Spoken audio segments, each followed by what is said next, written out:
all the companies in the world that have made cars, there is but one which defines the art of the supercar: Ferrari.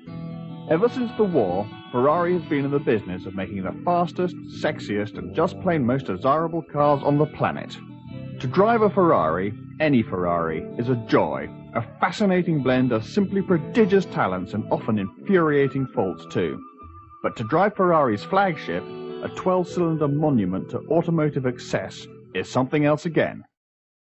This is the Ferrari F512 M, not just the latest version of the original Testarossa, but also the last. Many criticise the old car for its lack of grace, and this one's hardly for the faint-hearted.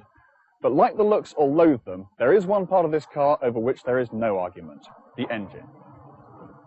The Flat-12 has received the final reworking of its 20-year career. Power has gone up from 428 to 440 horsepower. In other words, it's like taking 3 Golf GTI engines and putting them into just one Golf. And the noise it makes? Well, listen to this. This is what people pay so much to hear. This and, of course, the way it drives.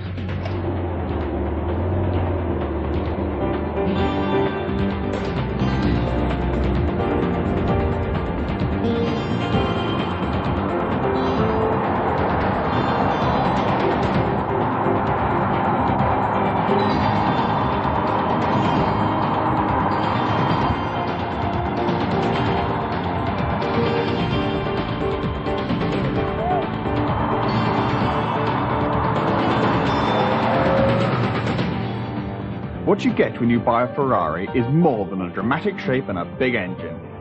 Unlike most cars, which try to distance their drivers as far as possible from the mechanical processes needed to make them move, a Ferrari includes its driver in its every action. From the mechanical scrape of its gear lever to the stream of information fed back through the heavy steering, this Ferrari feels alive in your hands. On public roads, it is almost too fast, and you often have to restrain it and yourself so as not to scare other road users. No, if you really want to find out what this Ferrari will do when pushed, there's really only one place to take it: a test track. There you'll find out the true nature of its performance, enough to take it past 60 miles an hour in just over 4.5 seconds and onto very nearly 200 miles per hour. It goes round corners faster than most cars go down straights, and all the time that wonderful engine note is there, egging you on to try that little bit harder.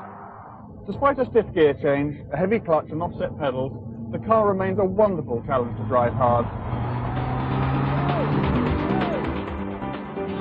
Right on the cornering limit, it needs a firm hand.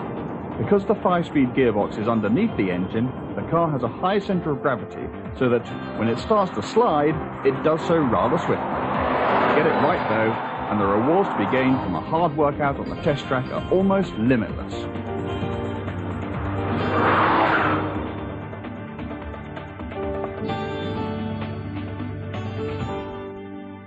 But what if, like me, you couldn't even afford the petrol for this Ferrari? There is another Italian sports car that's much cheaper and almost as much fun.